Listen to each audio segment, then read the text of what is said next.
Good afternoon, everyone. I would like to start off by introducing myself. My name is Destiny Harris.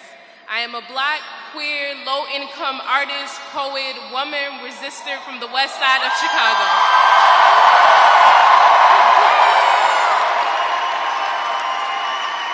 And despite how young I might look in comparison to everyone else here, including Bernie, I am in fact 18 years old and of voting age.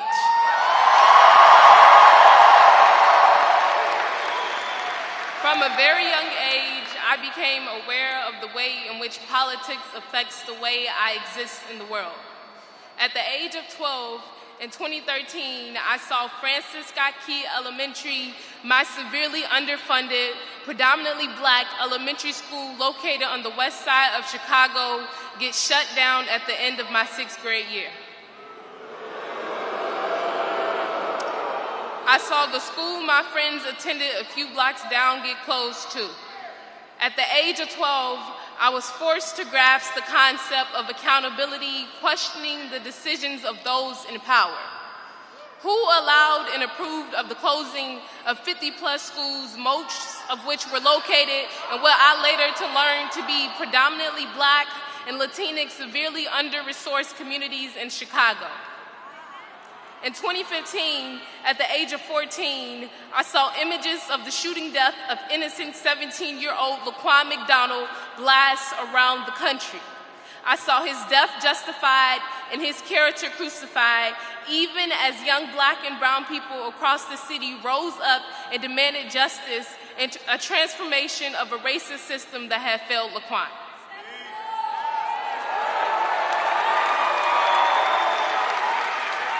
Today, I am 18, and the fight against social inequality is in every breath I take, is fueling up my body in resistance in every meal I eat, and resting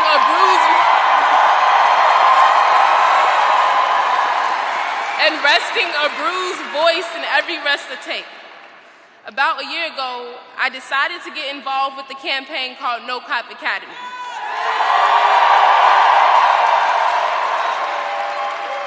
A youth-led, adult-supported campaign calling out Rahm Emanuel's proposed $95 million police training facility to be built in the Chicago neighborhood with the lowest per capita income. This is the neighborhood that I live in. This proposed new police training academy comes years after the closing down of 50-plus schools under the claims of the city not having enough money to invest in dilapidated, discarded schools. The proposal of this cop academy comes as a direct response to the shooting of the death of Laquan McDonald. A $95 million cop academy being built on the justification of the Chicago Police Department needing better training, which, let's remember, a building is not the same thing as curriculum.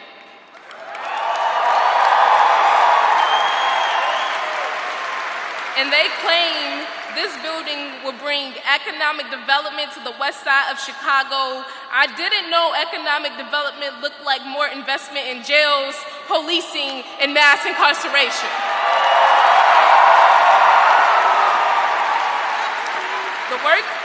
The work I've done with No Cop Academy expands far beyond demanding a shiny new building not be built at the cost of Black and brown lives. We've been arguing, we've been demonstrating that real community safety is about investing. It's about investing in our schools, in our clinics, in our youth. Real community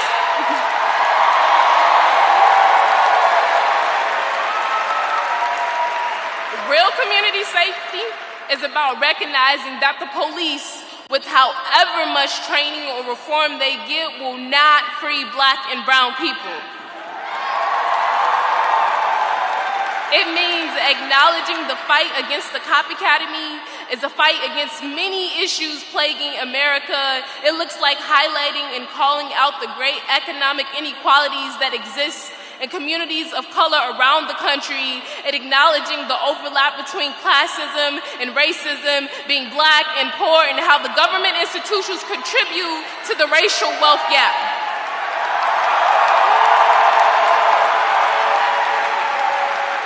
It means realizing The fight against the police academy is also a fight against the eventual displacement of residents, the rising prices of rents, the removal of affordable housing, and resistance against housing discrimination. The No Cop Academy campaign has also taught me that elected officials alone can't save us. Only we can when we build strong movements and demand change and make it possible. I'm here today because I personally seen the ways that Bernie's fight against housing segregation in the 60s, that Bernie's fight against the homogeny of white folk in Hyde Park,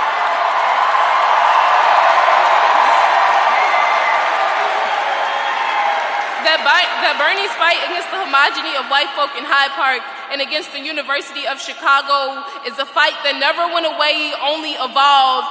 Decades later, the University of Chicago is still displacing Black, Latinx, and poor people, and a community benefits agreement for the Obama Presidential Center is something that local residents are still fighting for. I've learned that a campaign can speak to a multitude of social justice issues such as the demilitarization of the police, criminal justice reform, ending mass incarceration, investing in schools, and ending displacement all at the same time.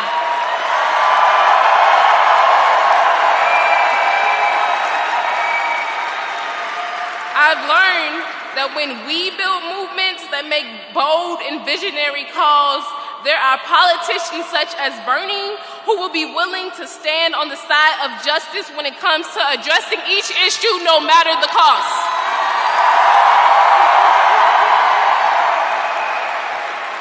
Our country is currently in a very vulnerable state. Everyday people are having to prove their existence and their humanity. The current state of affairs is dangerous. We are in desperate need of a president who is willing to stand on the side of justice and prove their commitment to it. We are in desperate need of someone who has not only promised justice, but has practiced it.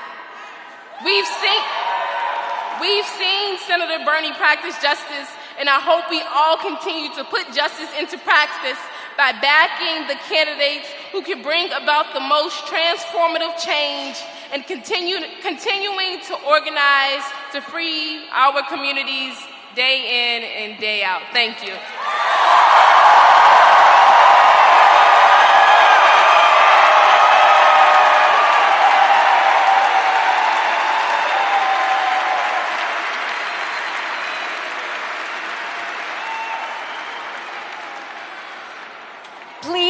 Welcome, award-winning photographer and filmmaker, Danny Lyon.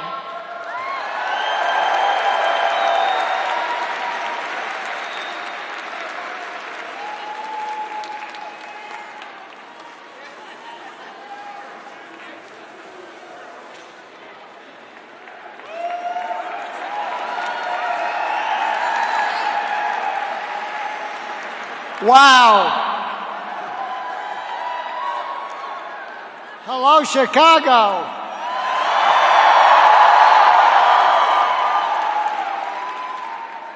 Hello, University of Chicago. In 1959, I came to Chicago as a student and landed at Midway Airport on a propeller plane. There was no O'Hare Airport, and I got off and stood on the tarmac. I lit a cigarette and vomited. Because I didn't smoke. They called me last night, and I said, "What do you want me for?" And they said, "Because you went to school with Bernie."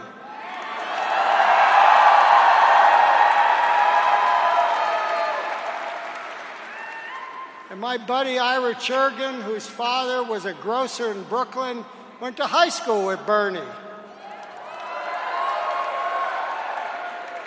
And in the summer, Ira went to look for an apartment, and he knew Bernie was coming to the University of Chicago, and he said, Bernie, I'm on the phone, Bernie, I found an apartment.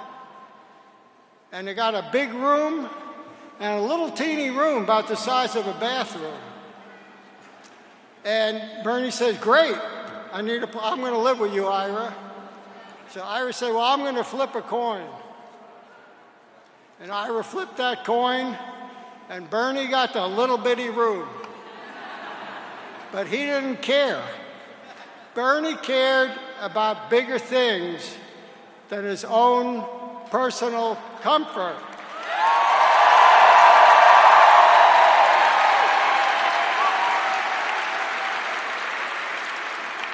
And I became the campus photographer. And I took pictures of everything, and the next year, a friend of mine, Bob McNamara, who was in CORE, the Congress of Racial Equality.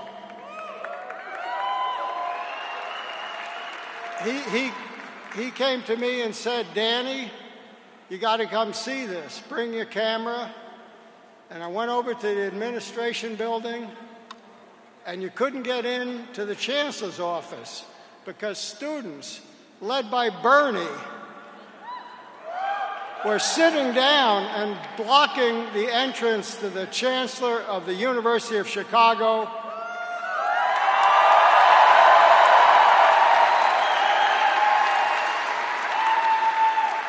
The chancellor's name was Dr. George Beadle, and he had won a Nobel Prize, and they shut down his office because the University of Chicago discriminated in all the housing it owned all around Hyde Park in the house. And Bernie couldn't stand for it, and he led the students in that sit-in.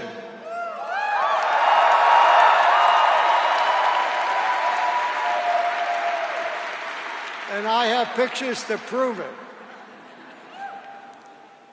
And I stood in that room, and it was crowded. I took pictures of the kids and students and Bernie and his buddies, the revolutionaries, all huddled in conversation. And I said to myself, the real action is in the South. And 6 months later, I hitchhiked to Cairo, Illinois. I was 20 years old. And I was about to make the greatest collection of pictures of the Southern Civil Rights Movement made by anybody. And the first picture on the first frame, on the first roll of bulk-loaded film shows John Lewis, today Congressman Lewis, sitting there.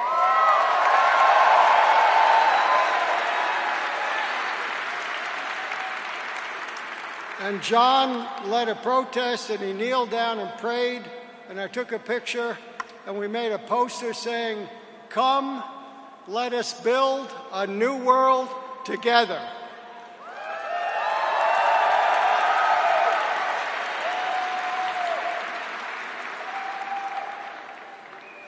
I was invited to dinner at Dr. Beadle's house because I was a campus photographer, and James Baldwin was there. I met James Baldwin.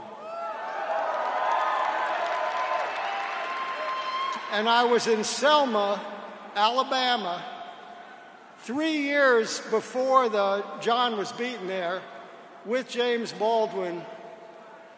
And he said, "You know, I've never seen anything like this before." And I thought, what? James Baldwin, who was from Harlem, New York City, had never seen what was going on in the South, and he hadn't. So I became the SNCC photographer, and John said, "Go down south," and I went down to Albany, Georgia. I got arrested, and I was in jail with Dr. King.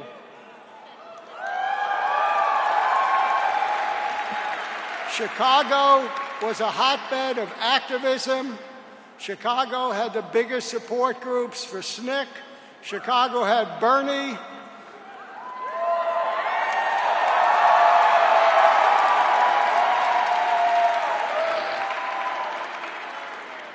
I was a history student. History is written by the winners. History is what we think happened a long time ago. You know, when they did that sit-in, people didn't care. No one patted Bernie on the back. when John Lewis was in Cairo, no one cared. There was no press there. No one cared about these little demonstrations. But that demonstration that he led was the first sit-in to take place anywhere in the North. It took place in January of 1962.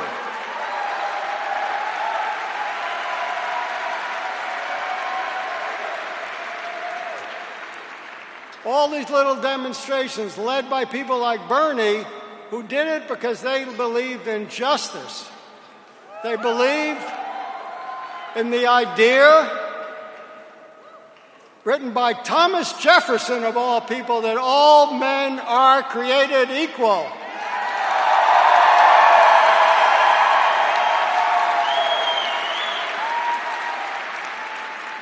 Think of that. This strange man created an idea that we all believed in, that I believed in high school, and Bernie believed in, and we still believe in. 18 months after Bernie led that sit-in, 14,000 young people like yourselves were arrested in the South. It was called the Firestorm. It was the high water mark of the Southern Civil Rights Movement. And another 3 years after Bernie led that sit-in, John Lewis was beaten down on the Selma Bridge. And by then, we had won. We had won part one of the study of the struggle for justice in the United States. Part one of making all men equal.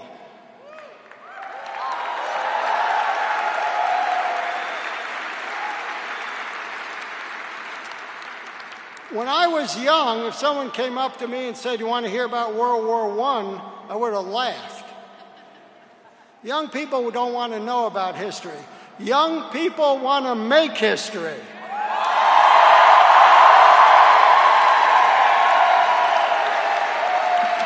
I love you. Goodbye.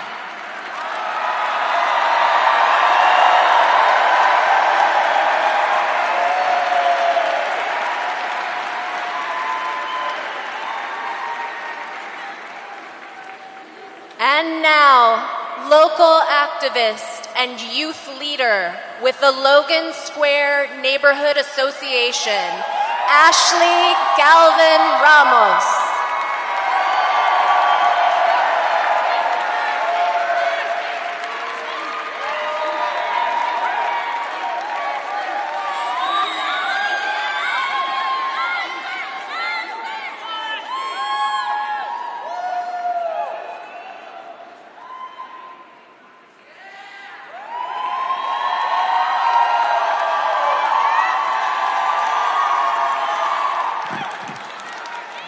Why am I wearing this sweater? Well, here's my story. My name is Ashley Galvin Ramos, and I am the youth representative on the board of Logan Square Neighborhood Association. I lived in Logan Square all my life, and I thought I was going to stay for the rest of my life. Logan Square was the only place I knew. It was and still is my home. A year ago, my family and I found out our landlord was selling the building where we were living through our neighbors. They came up to us and asked if we knew if the building was sold. We looked at each other, confused but mainly scared. Our landlord came to visit us that day and introduced to us the new owner of the building. We tried to see if we could get at least a month to pack and find a place. The new owner agreed, but we were to stay longer than that. We would have to pay $1,500 for the rent, where we would pay $800 for the exact same apartment. On March 31st, my family was moving. That was also the day of my sister's ski. Instead of celebrating her day, we were packing the U-Haul. We were packing our lives. For a couple of weeks, my family and I were homeless. We didn't know where to go. We were lucky enough to find family friends who let us live in their basement. A basement that didn't feel like home. We felt very restrained. My mom still had to travel to Logan Square for work, and I gave up on school. During the time I was supposed to be in school, I was walking around the neighborhood to look for an apartment. At the time, my life looked really dark and helpless. But without my connections with LSNA, my parents and I would not be homeowners today. Even though we have a new home, the feeling of being displaced still lingers. And that's why I'm proud to be here with all of you today.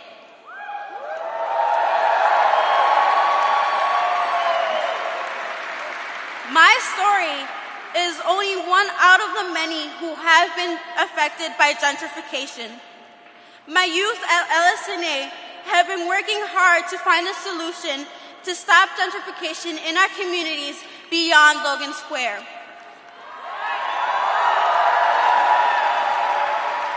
My youth and other youth groups in the city are learning about problems that are happening in our city right now. They are uniting and going up to people empowered to be heard, and they will be heard. We need to hold our leaders accountable. Senator Sanders is a rare leader who does the right thing even when we don't notice. Whenever you see those votes in the Senate where there are only a handful of senators voting to protect working people, you always know Bernie is one of those votes.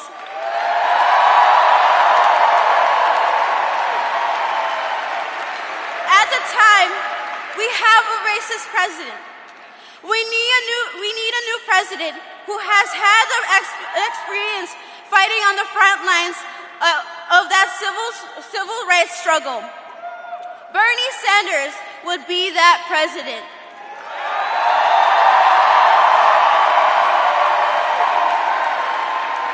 As a young man, he was part of the civil rights movement, protesting against housing discrimination, and he put his body on the line to protest school segregation. This leadership is what we need in order to survive. We need this leadership to keep our community ours. This campaign is bigger than any one place or region.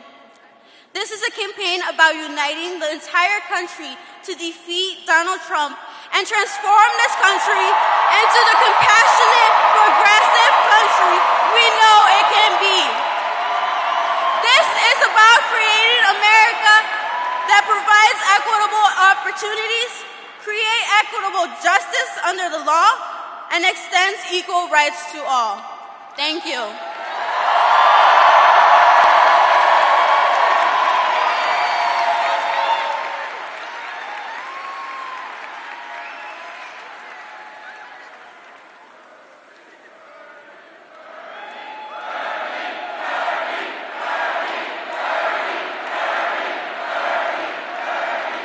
Now, we would like to introduce you to our 3 campaign co-chairs of Bernie 2020.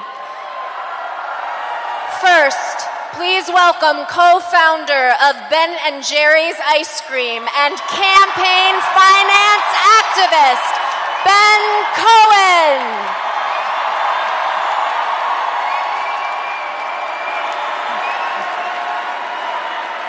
Wow.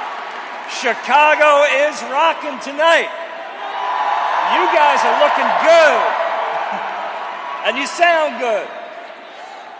It's an honor to be here on this stage with the people who have come before me.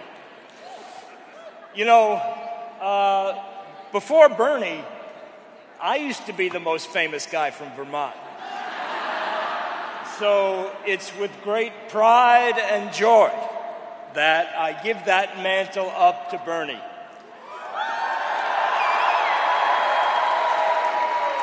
Ice cream is good.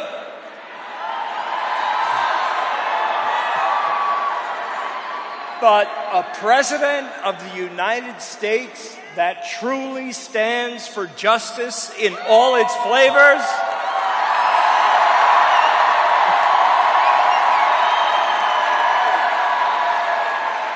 That is euphoric. And that's why I'm here with you tonight in Chicago instead of being back home in Vermont licking ice cream. You know, euphoria is a high-minded word. But the reason Bernie will be able to transform Washington is that he's down to earth. He has a vision, and it's pretty basic. He believes that the United States should work to improve the lives for everyday people.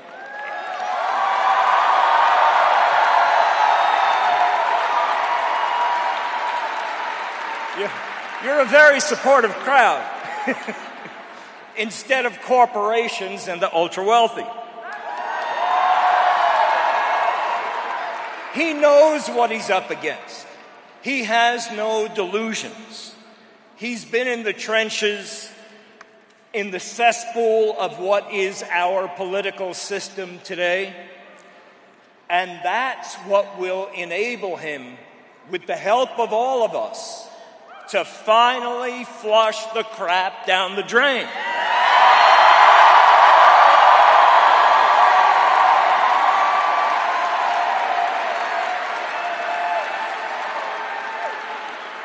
You know, I don't see Bernie as a politician in the normal sense of the word. He is a fighter for justice, social, racial, and economic. And he uses politics as a means to that end. You know, before Bernie, I never had a mayor that represented my values, or a congressman, or a senator. And I can tell you that it feels really good.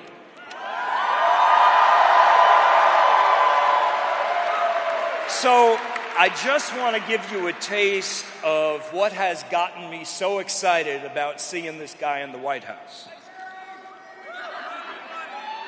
I am going to be the Minister of Ice Cream. For the last 40 years, I've been Bernie's constituent. I've seen how steadfast and determined and focused he is. For these last 4 decades, he has worked consistently to improve the lives of regular, everyday people and those who are oppressed.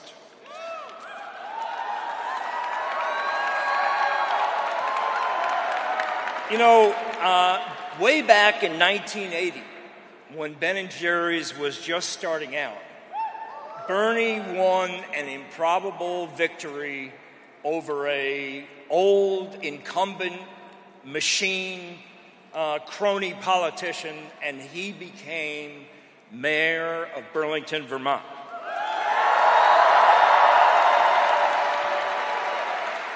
His first act was to shut down plans for expensive condominiums that would have privatized the lakeshore of Lake Champlain. And instead, he opened up a park that made it open to everybody.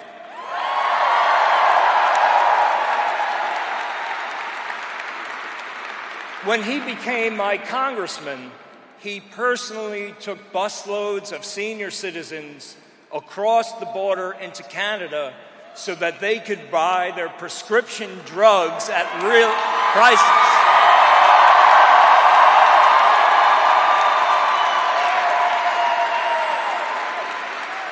He co-founded the Progressive Caucus in the House, which has now become the biggest values-led caucus. He voted against NAFTA before being against NAFTA was cool. He voted against going to war in Iraq twice.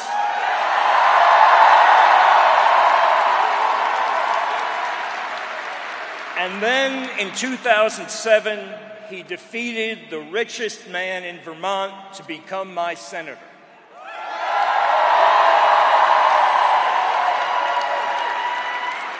As a senator, he worked with conservatives to force the first ever audit of the Federal Reserve Bank, which revealed $16 trillion in ultra-low interest loans to big banks and numerous instances of conflicts of interest after the financial collapse of 2008. Then he led a successful effort to stop the so-called chain CPI, and that enabled recipients of Social Security and veterans to continue to receive the benefits that they deserve.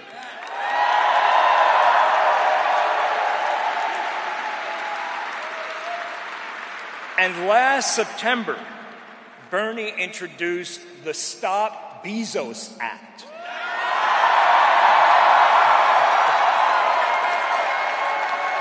That stands for Stop Bad Employers by Zeroing Out Subsidies. It requires large corporations that pay lousy wages, that force their employees to use Medicaid and food stamps in order to get by, to reimburse the federal government for those costs.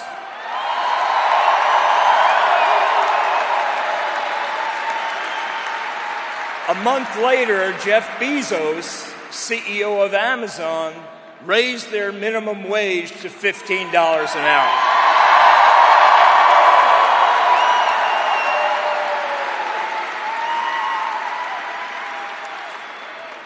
You know, when Bernie ran for president the first time and said he wouldn't take any big money, I thought it was a mistake, that he would never be able to raise enough money to be competitive. And then I came to understand it.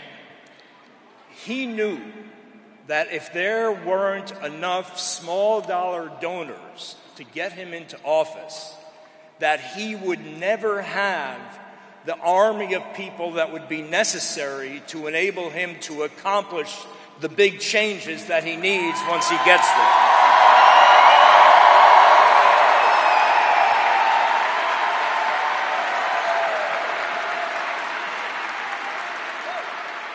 So, what do I think about Bernie, the man? Well, he's always been the same. He never wavers. He has a clear vision of how to make America kind again.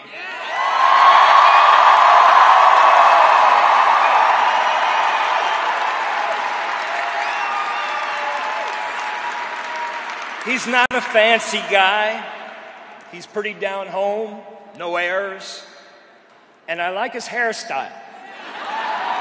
That never changes either. He doesn't go with the trends, he sets the trends. Small donor-funded campaigns, universal health care, publicly funded colleges and universities.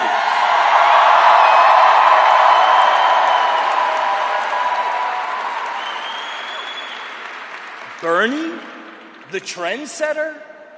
Who knew? He's already leading the country.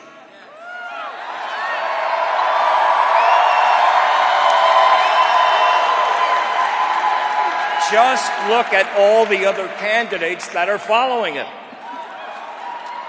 Thank you very much. It's been great to be here with you, Chicago. Next, give a warm welcome to Congressman Khanna.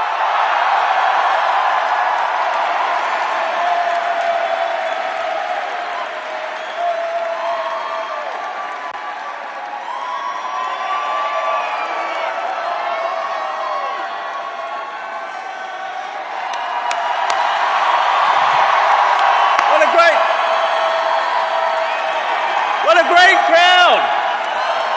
Great energy! Bernie Sanders has a simple moral vision for America's future.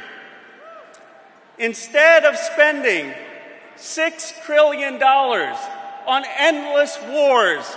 We need to invest in healthcare, in education, in infrastructure, in clean energy, in every community across America.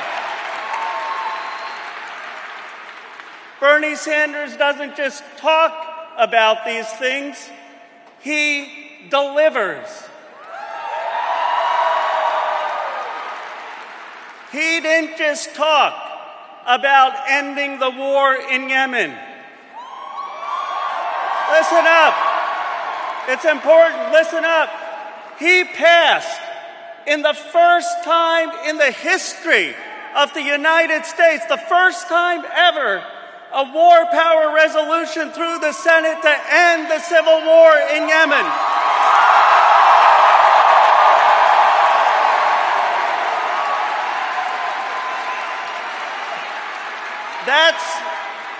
That's about saving lives.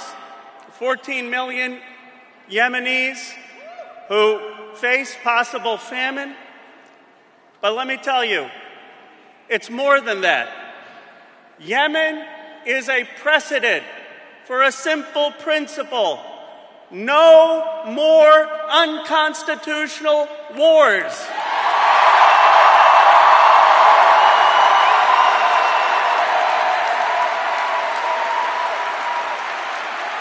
And I know when Bernie Sanders is president, he will not get us into a single war without congressional authorization.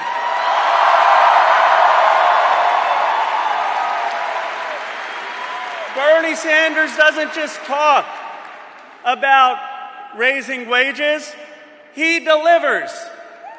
When he introduced the Stop Bezos Act, you guys remember that?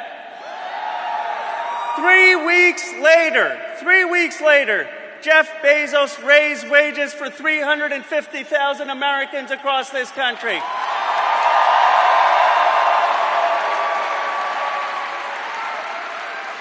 Here's my question. If Bernie Sanders and the minority in the Senate can get 350,000 Americans a raise, imagine what he will do when he's president of the United States.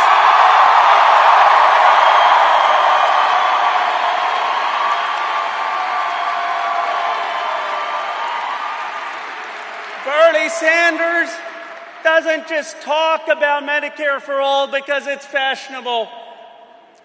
The movement he led with all of you led to the majority of Democrats in the House of Representatives being for Medicare for all.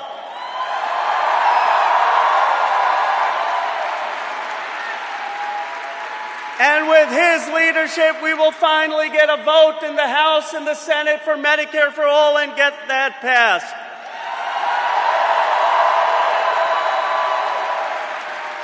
Let me end with this. The volume of our politics has gotten loud.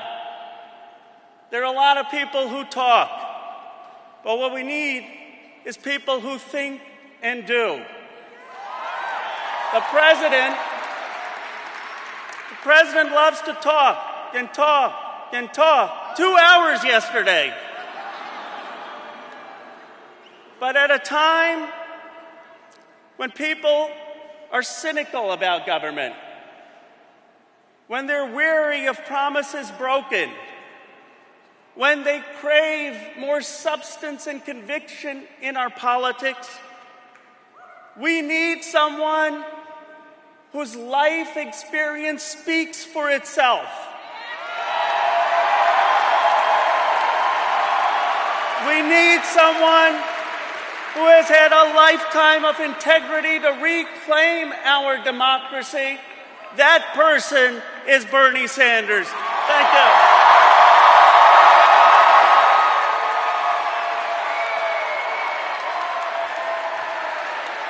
Finally, please welcome to the stage Senator Nina Turner.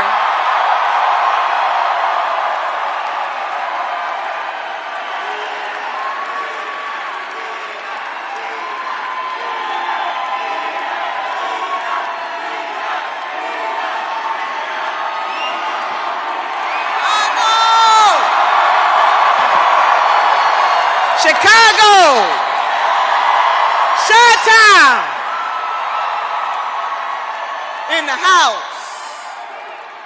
Oh my God. Can I just say that it's Sunday? Can I just say, oh my God? It's so amazing to join you tonight. I love you too, darling. So amazing to join you tonight. And for every speaker and to the co-chairs, and I got to give a shout out to Mayor Cruz from San Juan, Puerto Rico. She's one of our co-chairs and she's back at home, so I got to give her a shout out. Chicago, the revolution is here tonight.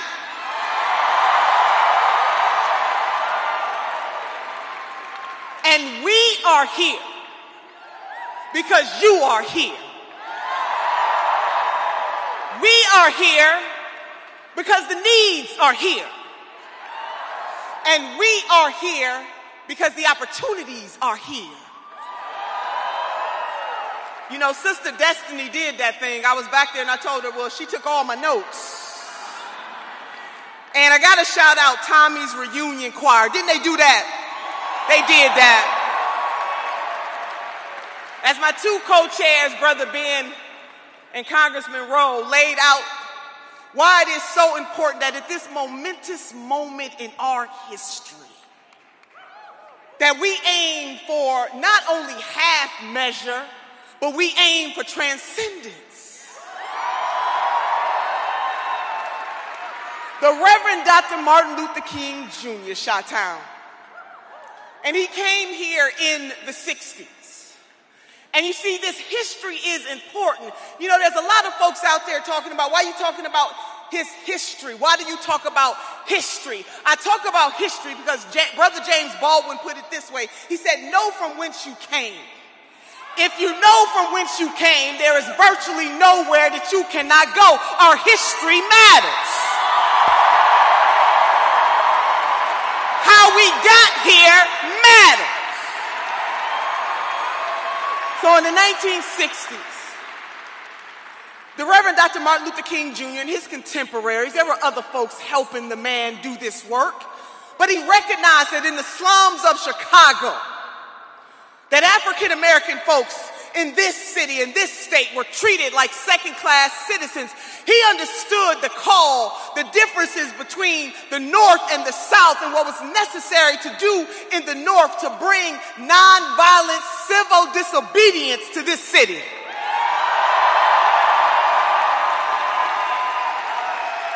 He understood that. And he also understood this, and I want this to be the very foundation of what I have to say here tonight. Just as I said to our sisters and brothers in Brooklyn, I say to you that the Reverend Dr. Martin Luther King Jr. said this. He said, the ultimate measure of a man is not where they stand in times of comfort and convenience. It is where they stand at times of challenge and controversy. The measure of a man. In Chi-Town, I say to you, as the speakers before me have laid out the measure of the man by the name of Bernard Sanders.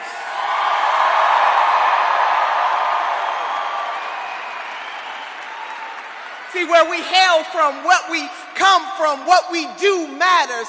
And if I might, if I may, because I am the daughter of a preacher, and today is Sunday, in the Christian tradition, it says the following: you shall know the tree by the fruit that it bears.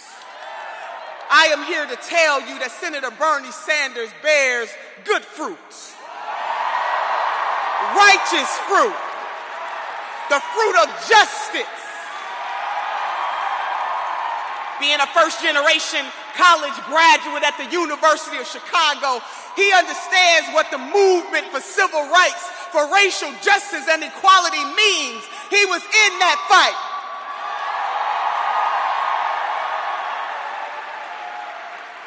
But it's not just about what he did way back then. When some of you in this room were not even born, it is also about what he does right now in this moment with the power that he has. He could have easily, sisters and brothers, I want you to hear me, he could have easily stopped his work after the campaign in 2016, but he did not do that. This is the man who was on the front line with striking Verizon workers. This is the man who stood up with the Marriott workers. This is the man who stood up to Amazon and said, you will pay $15 an hour. This is the man who told Disney that you are not so much the happiest place on earth until you pay your workers $15 an hour. This is the man who in 2017, and I was there with him, and Brother Danny Glover was there with him, and and our NAACP brother Cornell Brooks was there with him when he marched on Mississippi in Canton, Mississippi to support Nissan workers who were trying to unionize with the UAW. This is the man. The ultimate measure of a man is where he stands in times of controversy and challenge. And sisters and brothers, can I just tell you, in the early 2000s, if I may, when he was a congressman and he got word that IBM was going to cut the pensions of older voters by 50%, and he stood up with Congressman Dennis Kucinich from the great state of Ohio, and he purchased 5 shares of stock. Now, I want you to wrap your minds around this. I want you to just wrap your minds around this. A congressman from Vermont went to Cleveland, Ohio, to stand by the side of Congressman Dennis Kucinich. He wanted to speak at the stockholders meeting, but in order to speak at the meeting, he had to purchase shares to do it, to stand up for older workers whose pensions were going to be cut in half, the ultimate measure of a man.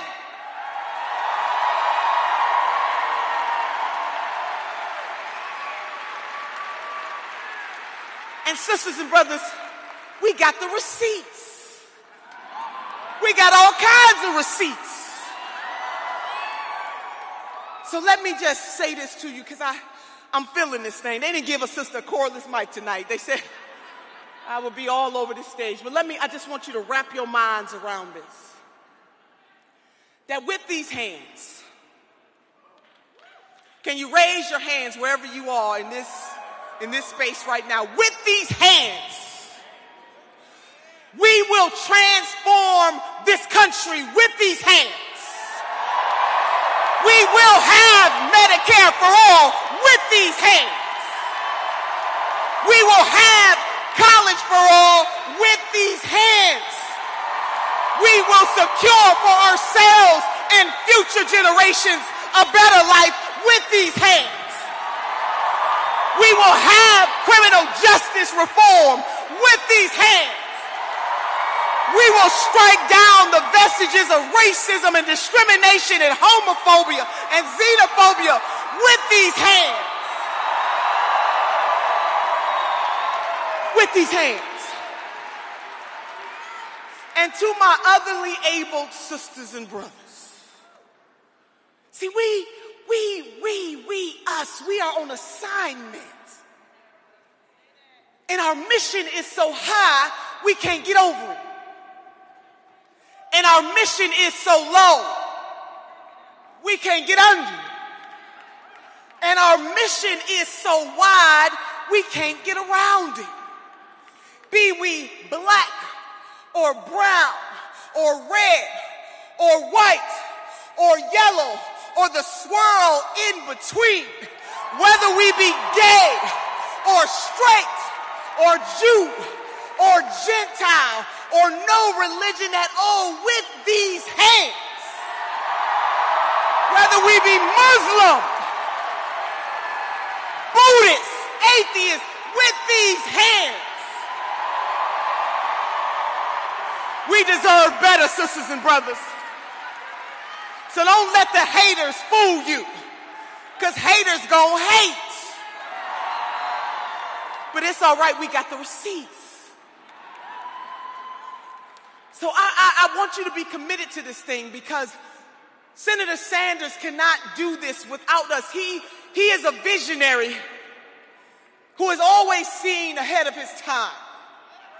He was one of only 2 white elected officials in the entire United States of America to back the Reverend Jesse Jackson's run for President of the United States of America with these hands.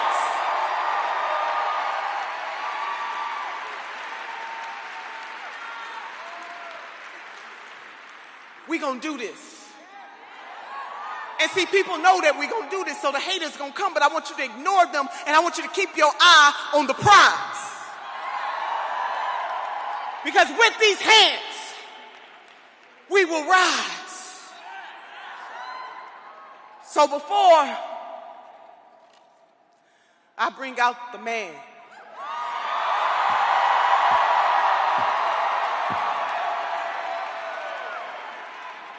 I want you to recommit yourselves that when you leave here tonight, that you're going to do all that you can. All that you can. I want you to take on the spirit of one of my sheroes, Harriet Tubman, who said these words: if you hear the dogs barking, keep going. If you see the torches in the woods, keep going. If they're shouting after you, keep going. If you want a taste of freedom, keep going. If you want clean water, clean air, clean food, keep going. If we want a system that doesn't treat poverty as a crime, you must. If you want a better country, a better world for yourselves and future generations, you must. And if you dare to dream a bigger dream, you must. And if you know that we are in this fight together, you must. And with these hands, we will elect Senator Bernie Sanders as the next president of the United States of America. Power to the people. Power to the people.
Thank you, Chicago.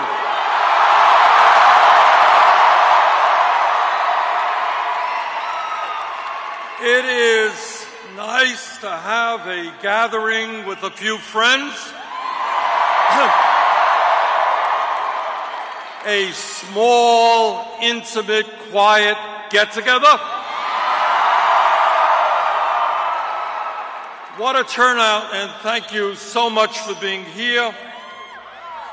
Let me thank the Tommy's Reunion Choir. Tina Watson-Conley for that great national anthem rendition. Destiny Harris, Danny Lyon, Ashley Galvin Ramos. Let me thank the Ice Cream King from Vermont, Ben Cohen. Let me thank one of the outstanding members of the U.S. Congress, Khanna. And let me thank my fellow political revolutionary, Senator Nina Turner.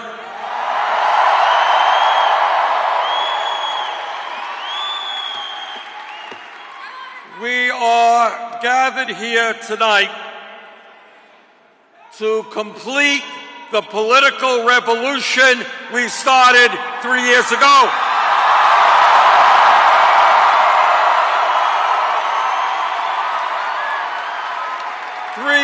Ago, they thought we were kind of crazy and extreme. Not the case anymore. 3 years ago, the ideas that we brought forth here in Illinois and all over the country were rejected by Democrats. Not anymore.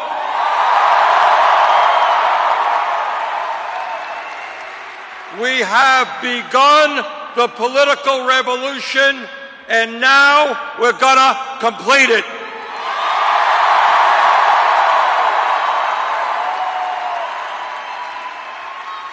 I want to thank all of you for being part of a campaign which will be unprecedented in modern American history.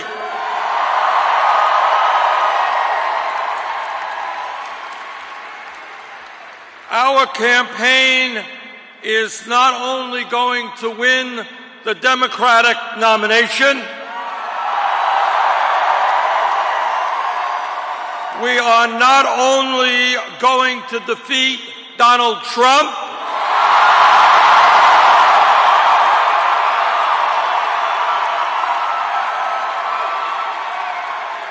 the most dangerous president in modern American history.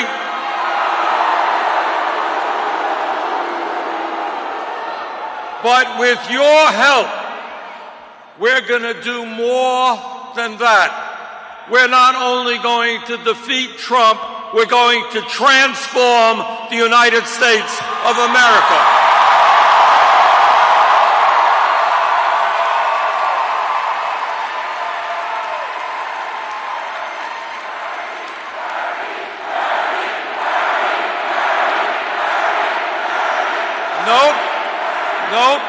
Nope. No, it ain't Bernie, it is you. It must be you.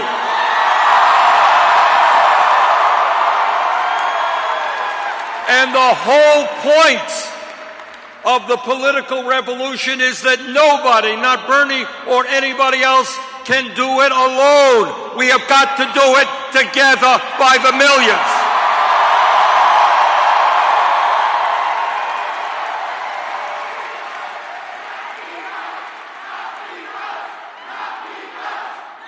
Now we're talking.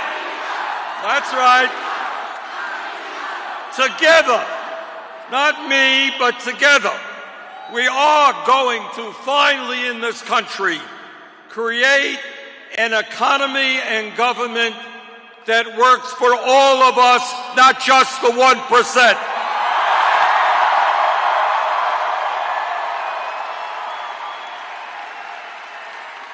Together, we are going to create a political system which is based on the democratic principles of one person, one vote, and end a corrupt political system in which billionaires are buying elections.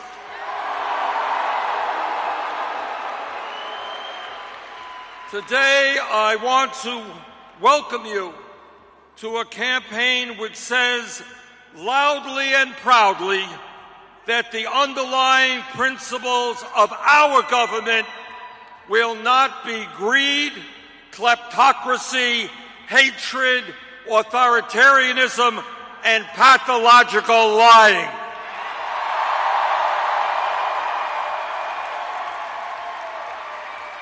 The principles of our government will not be racism, sexism, xenophobia, homophobia, and religious bigotry.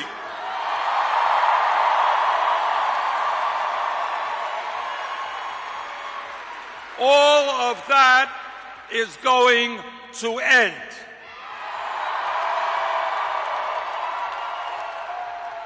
The principles of our government will be based on justice,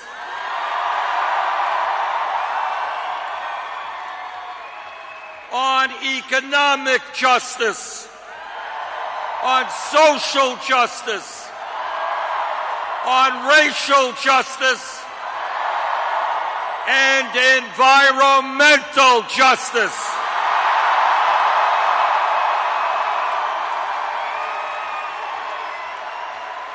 Today, I want to welcome you to a campaign which tells corporate America, the billionaire class, and the other powerful special interests who control so much of our economic and political life that we will no longer tolerate their insatiable greed.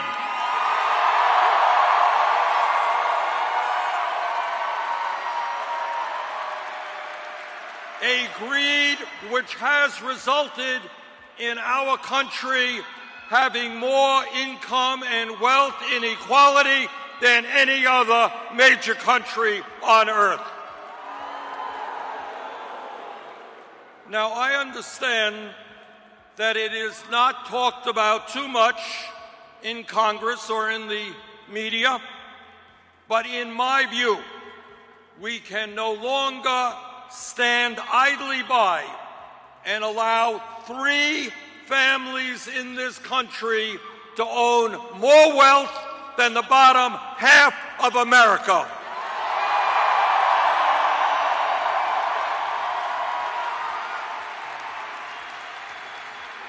We cannot allow CEOs of major corporations to make over 300 times as much as their workers.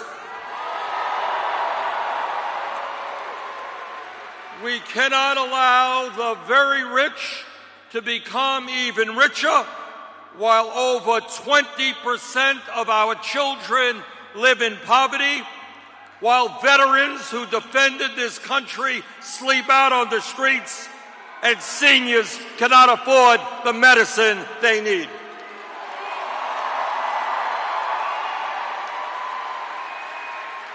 We will no longer accept 46% of all new income going to the top 1%, while millions of Americans are forced to work 2 or 3 jobs just to survive, and over half of our people live paycheck to paycheck.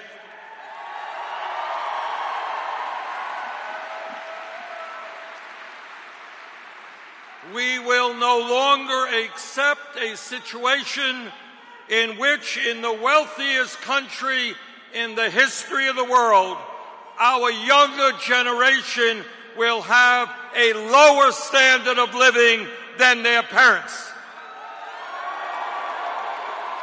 They will have lower wages, higher debt, unaffordable housing, and less mobility. Now, I've got 4 kids and 7 grandchildren.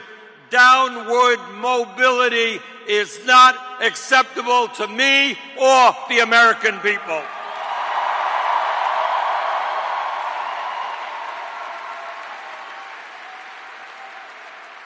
Today, we launch the political revolution. But I want you all to be very clear. And it's important that you are understanding what we are up against.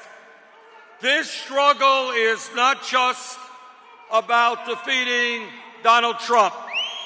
This struggle is about taking on the incredibly powerful institutions that control the economic and political life of our country. And I am talking about Wall Street.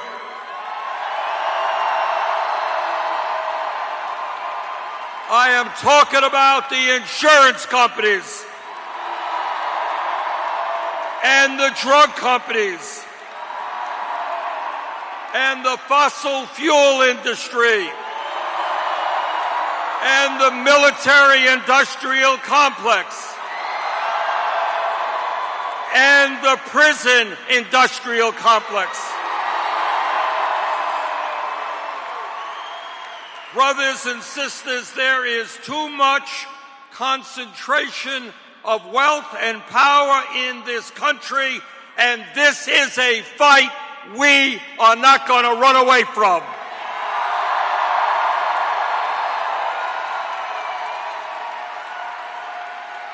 We believe in democracy, not oligarchy.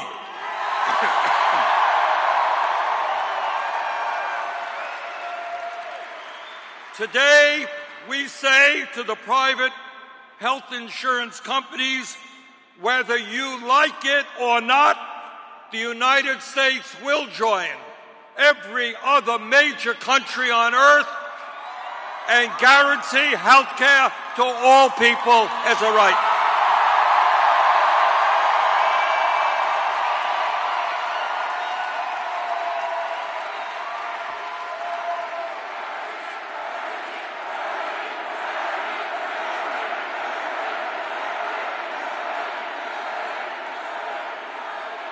Health care is a human right, not a privilege.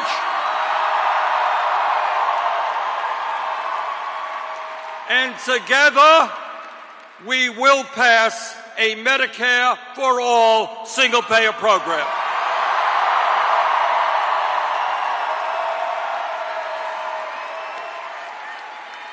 Today, we say to the pharmaceutical industry that you will no longer charge the American people the highest prices in the world for prescription drugs. The result being 1 out of 5 Americans cannot afford to buy the medicine their doctors prescribe. How crazy is that?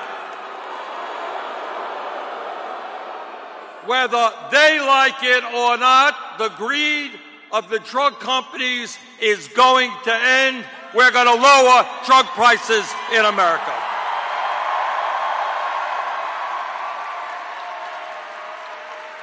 Today, we say to Walmart and the fast food industry and other low-wage employers, stop paying your workers starvation wages.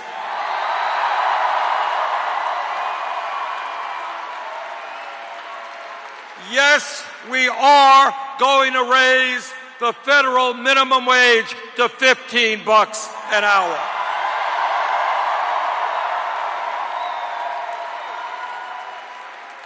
It is not a radical idea to suggest that anyone in America who works 40 hours a week should not be living in poverty.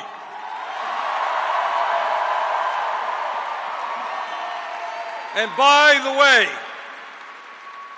because we understand that the future of the American middle class is tied into the growth of trade unions, we're going to make it easier for workers to join unions, not harder.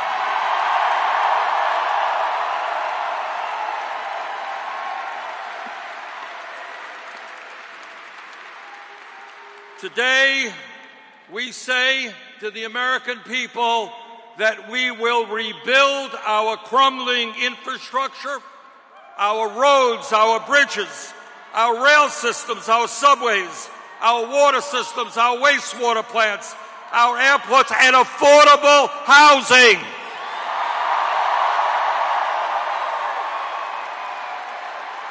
And when we do that, when we put our people to work rebuilding this country, we create up to 13 million good-paying jobs.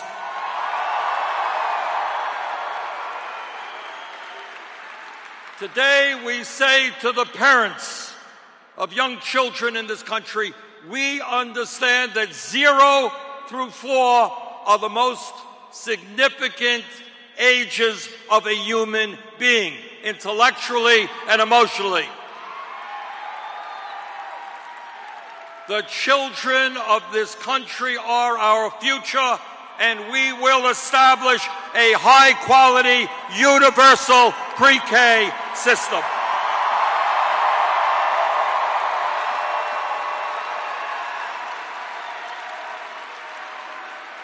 Today, we say to the young people that we want you to get the best education that you can, regardless of the income of your family.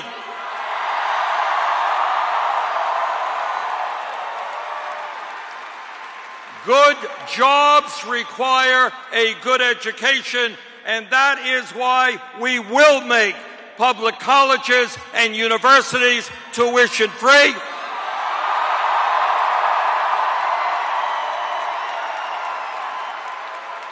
And we will end the absurdity of millions of our people forced to pay high interest rates on outrageously high student loan debt.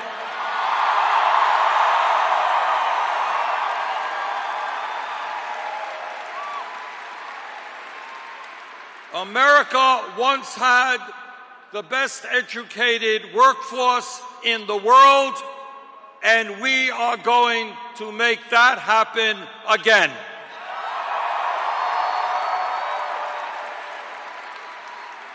Today, we say to our senior citizens, we understand you cannot survive on $12,000 or $13,000 a year Social Security. My Republican colleagues in the Senate want to cut Social Security benefits. Well, we've got some bad news for them. We are not going to cut Social Security. We're going to expand expedited benefits.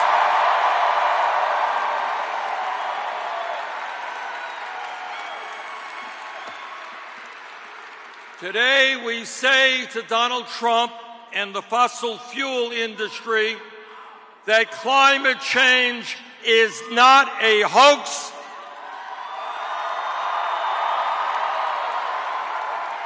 But is an existential threat to our country and the entire planet. And we intend to transform our energy system away from fossil fuel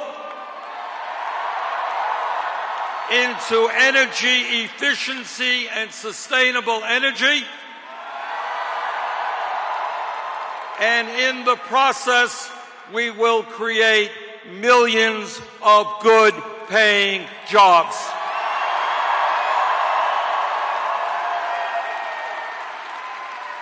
It is clear to me that every one of us has a moral responsibility to make certain that we leave to our children and our grandchildren a planet that is healthy and habitable. That's a moral responsibility.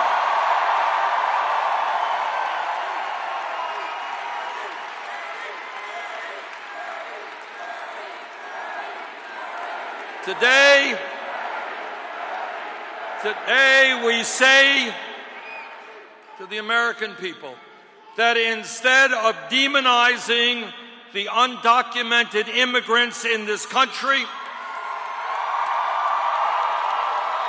We're sick and tired of the demonization. We are going to pass comprehensive immigration reform and a path towards citizenship.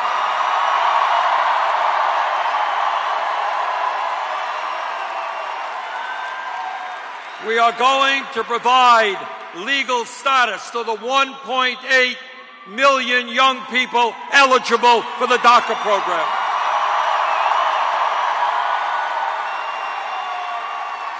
And we are going to create a humane border policy for those who seek asylum.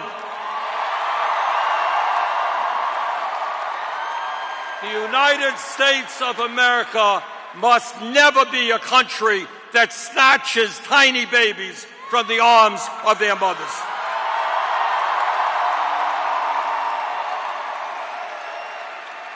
Today, we say to the top 1% and the large profitable corporations, people who have never had it so good, that under a Bernie Sanders administration, we're going to end the massive tax breaks and loopholes that you currently enjoy.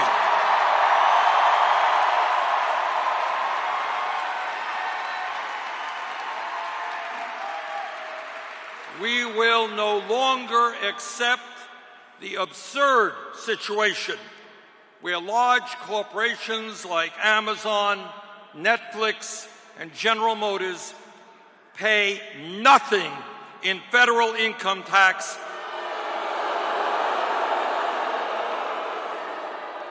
We will no longer tolerate a situation in which the wealthy and large corporations store tens of billions of dollars in the Cayman Islands and other tax havens.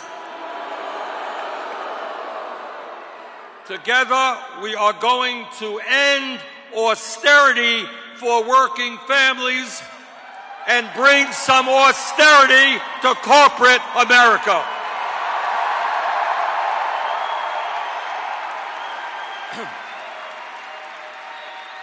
Today, we say to the military-industrial complex that we will not continue to spend $700 billion a year on the military.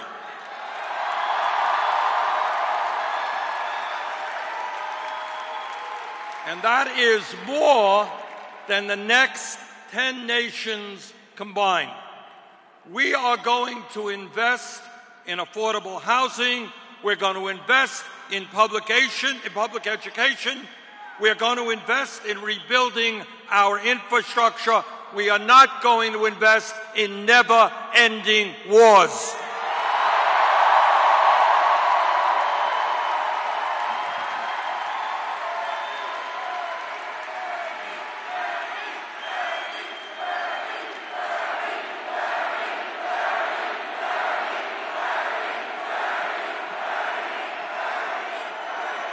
I should mention to you that this morning, as it happens, I was in Selma, Alabama, to commemorate the 54th anniversary of Bloody Sunday, when civil rights demonstrators were beaten as they marched to the state capitol.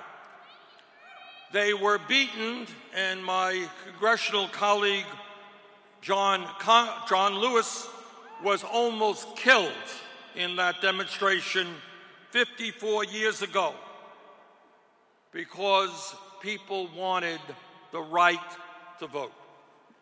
And I must say that it is incomprehensible to me that in the year 2019, we continue to have a president, a Supreme Court, and Republican governors who still are trying to deny people of color and poor people the right to vote.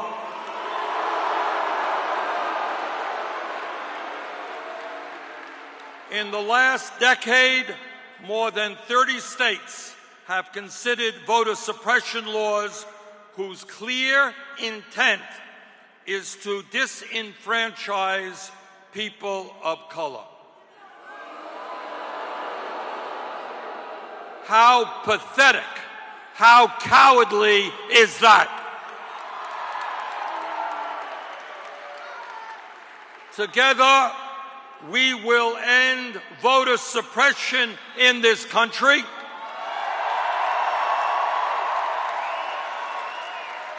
And move to automatic voter registration.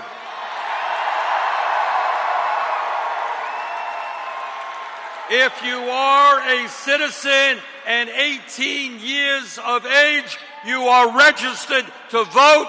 End of discussion.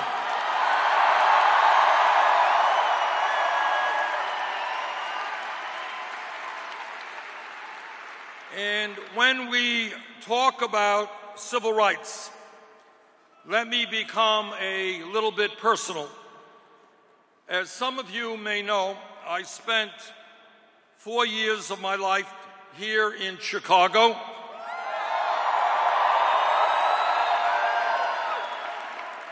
In the early 60s as a 20-year-old transfer student to the University of Chicago. Now, I said this before, and I'll say it again, that my 4 years here in Chicago was an extraordinary moment in my life and very much shaped my worldview and what I wanted to do. I should also say that while the University of Chicago was and is an excellent school, the truth is that I learned a lot more off campus than in my classrooms. Now, that doesn't mean that you shouldn't go to your classes. As someone who came from a working class family that didn't have a lot of money, Chicago provided me, for the first time in my life, the opportunity to put two and two together in understanding how the real world worked, to understand what power was about in this country and who the people were who had that power. Those years enabled me to understand a little bit about how wars get started, to learn about racism and poverty and other social ills. My years here in Chicago gave me the opportunity to become involved in the civil rights movement, in the labor movement, in the peace movement, and in electoral politics. So thank you, Chicago, for that opportunity.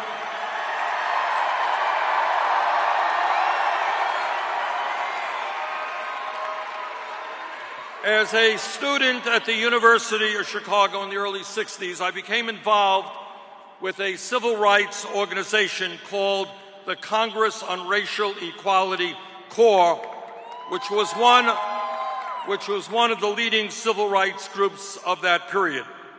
Now, some of you may not know this, but in the early 1960s, the University of Chicago owned segregated housing. Being audacious young people, black and white, our chapter of CORE wanted to expose the racist housing system run by the university. And so our CORE chapter did something pretty interesting. We sent white couples and black couples into the university-owned housing to pretend that they were looking for an apartment.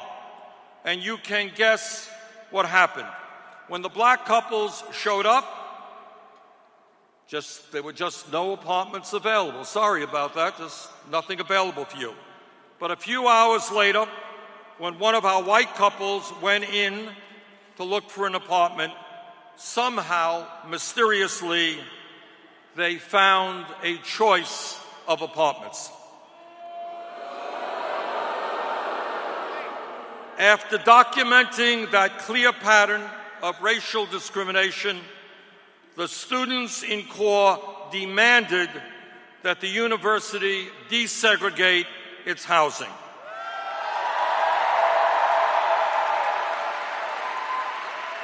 When they refused, we staged one of the first ever civil rights sit-ins in the North.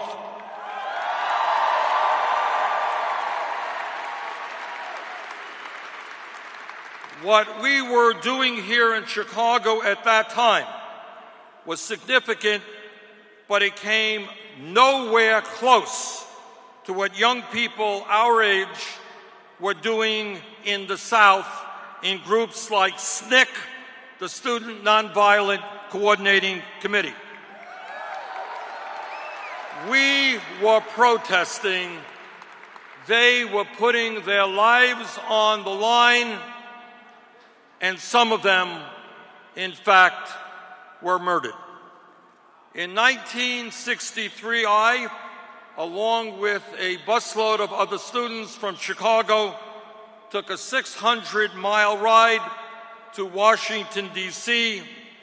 for what remains in my mind an unforgettable day. We went to the nation's capital to participate in the March on Washington for Jobs and Freedom.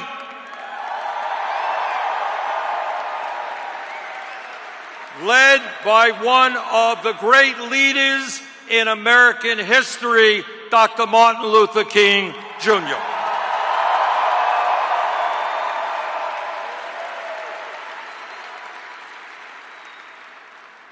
I had the honor of being there to hear him deliver his now famous "I Have a Dream" speech, and that was a day I have never forgotten.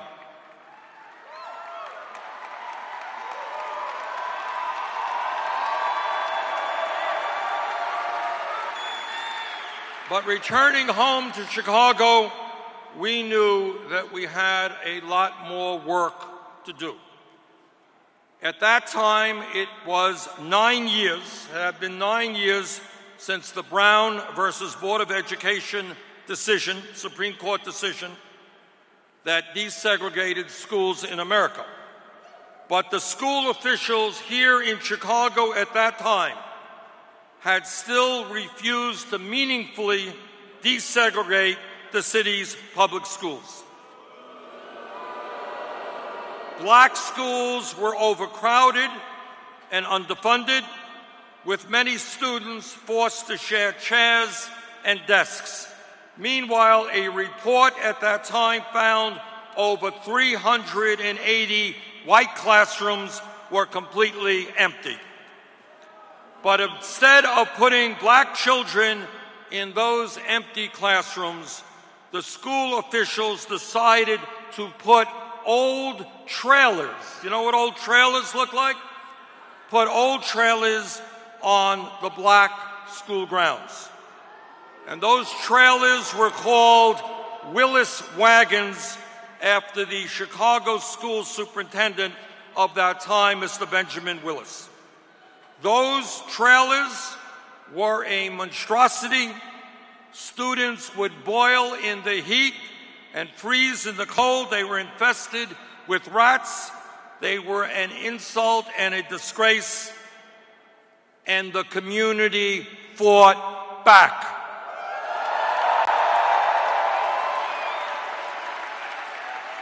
One day, many of us went to the spot where they were planning to put the trailers. We were corralled by the police and told not to cross a line. Well, some of us did cross that line.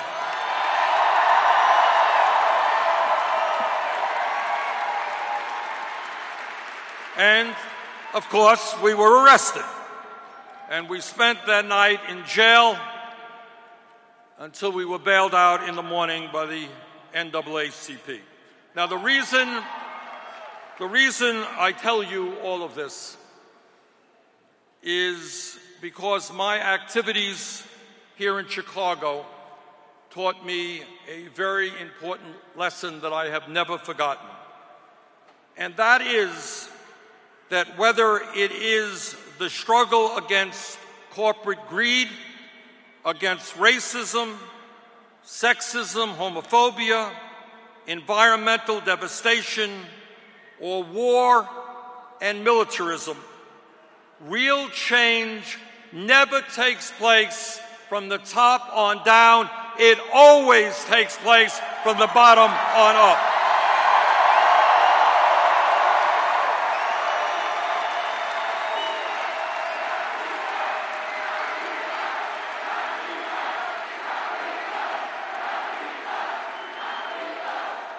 Have we made progress in civil rights in this country since the early 1960s when I lived here in Chicago? And the answer is yes, we have. But do we still have a very, very long way to go to end the institutional racism which permeates almost every aspect of our society? And the answer is absolutely.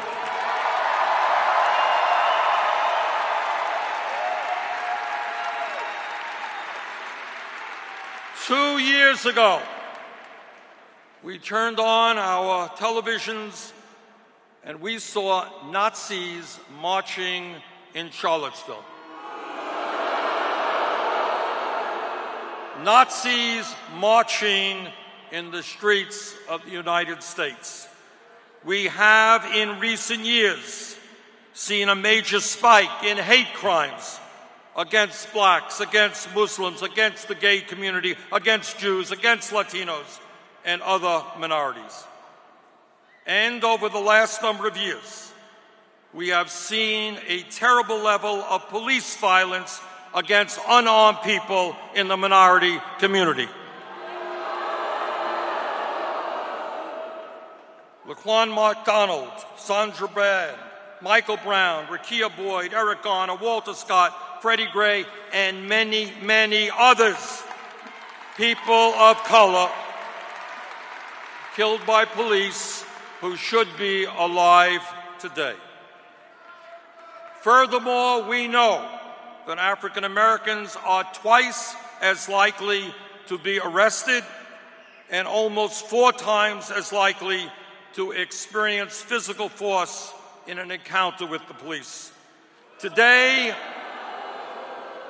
black men are sentenced to 19% more jail time for committing the exact same crime as white men, and African Americans are jailed at more than 5 times the rate of whites.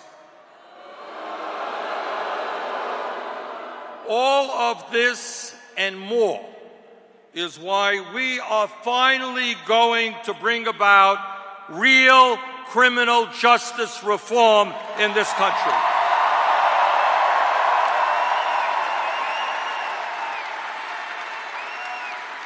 We are going to end the international embarrassment of having more people in jail than any other country on earth.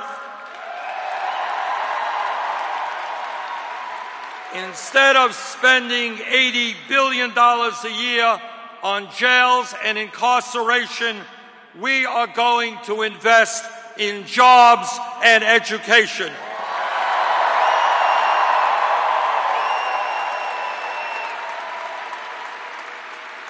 No more private prisons and detention centers.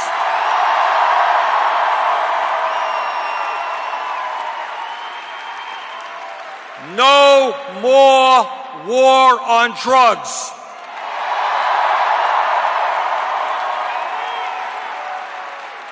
No more keeping people in jail because they are too poor to afford cash bail.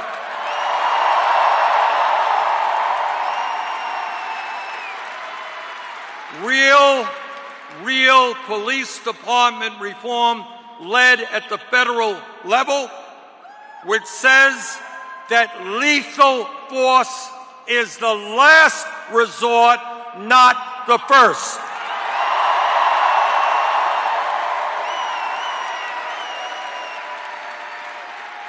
And by the way, when we talk about criminal justice reform, we are going to change a system in which tens of thousands of Americans every single year get criminal records for possessing marijuana,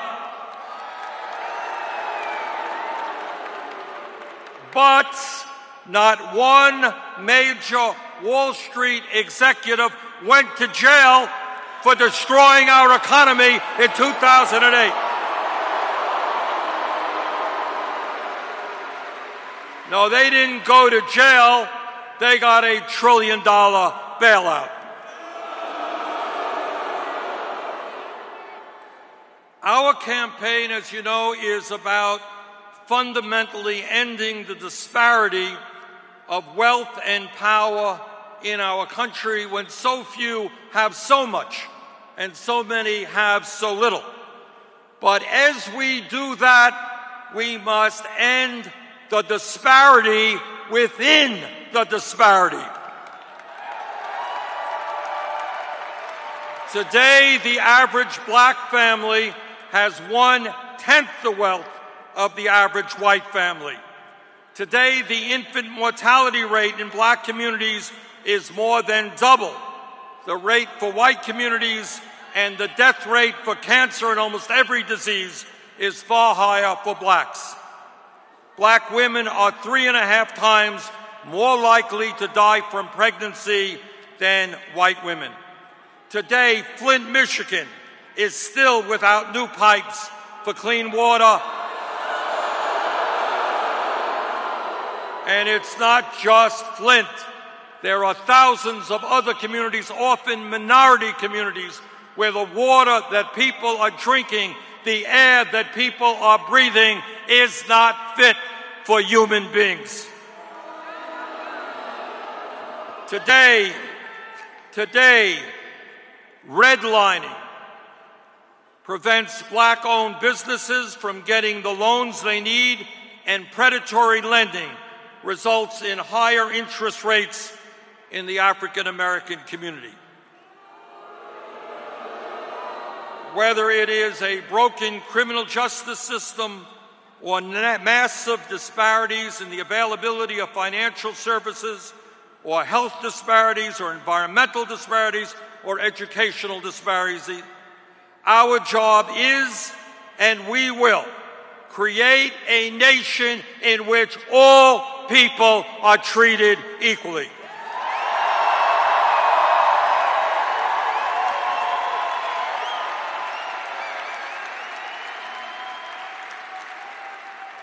Brothers and sisters, over the last several years, you and I and millions of others have stood up and fought for justice from one end of this country to the other, and we have had some successes.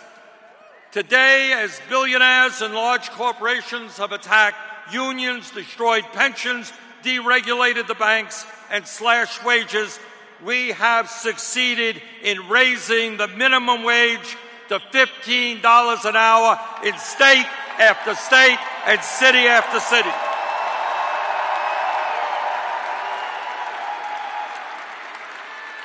And we have forced large corporations like Amazon and Disney to do the same, to pay their workers a living wage.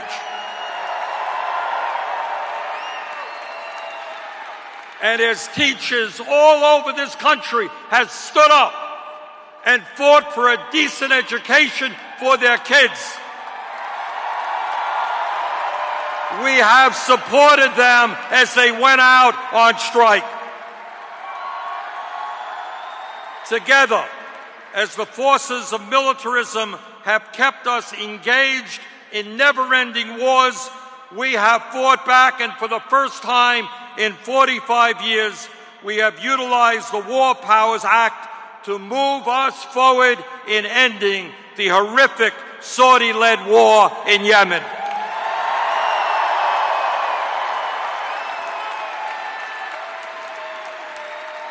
together, as so many of our young people have received criminal records for nonviolent offenses, we have fought to end the war on drugs, and we have seen state after state decriminalize marijuana or legalize marijuana.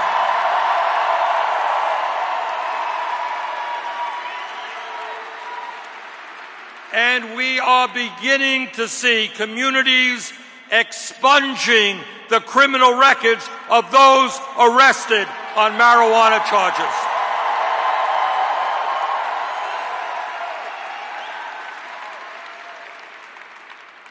We have won some victories, but our struggles have certainly not always been successful. But I am here tonight to tell you, because of all of the work that we have done together, we are now on the brink of not just winning an election, but transforming this country.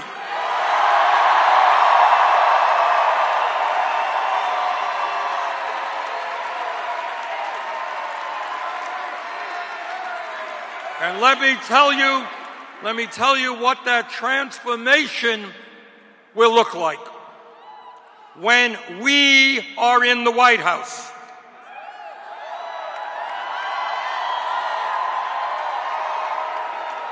We will enact a federal jobs guarantee to ensure that everyone is guaranteed a stable, decent paying job.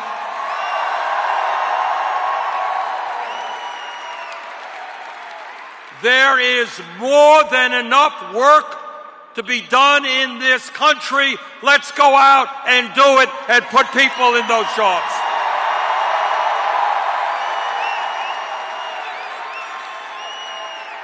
When we are in the White House, we will attack the problem of urban gentrification, and we will build the affordable housing this country desperately needs. When we are in the White House, we will end the decline of rural America, reopen those rural hospitals that have been closed, support family-based agriculture, and make sure that our young people have decent jobs so that they do not have to leave the small towns they love and where they grew up. When we are in the White House, we will move aggressively to end the epidemic of gun violence in Chicago and in this country.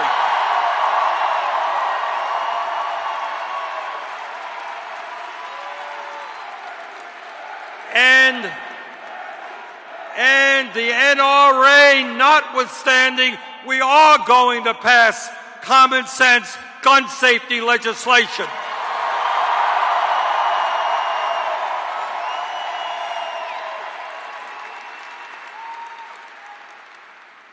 When we are in the White House, we are going to protect a woman's right to control her body.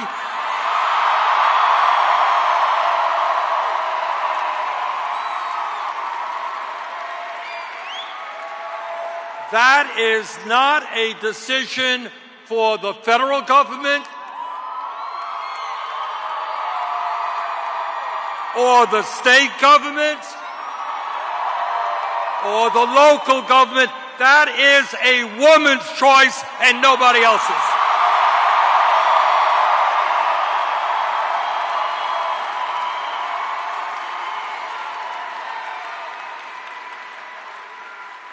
Brothers and sisters, we have an enormous amount of work in front of us, and the path forward will not be easy because the big money interests will do everything they possibly can to protect their financial interests.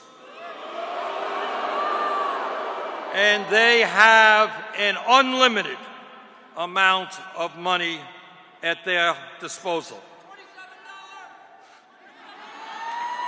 But it is an interesting point to make, that they may have an unlimited amount of money, but we have something they don't have and never will have, and that is a united people.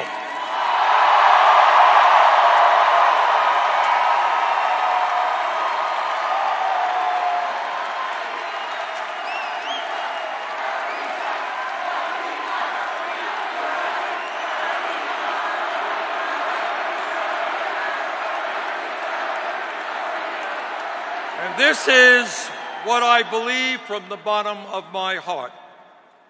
And that is, if we do not allow Trump and his friends to divide us up, if we stand together as black and white and Latino, Asian American, Native American, if we stand together as gay and straight, if we stand together as native born and immigrant, if we stand together as women and men, if we stand together,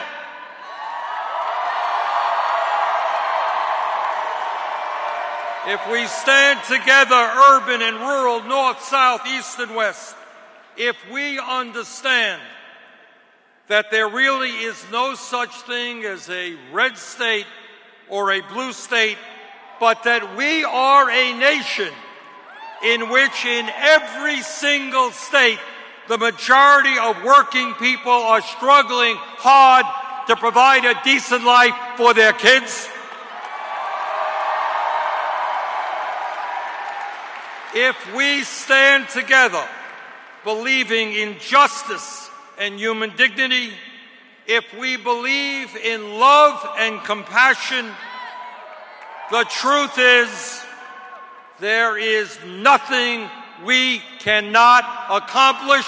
Let us go forward together. Thank you.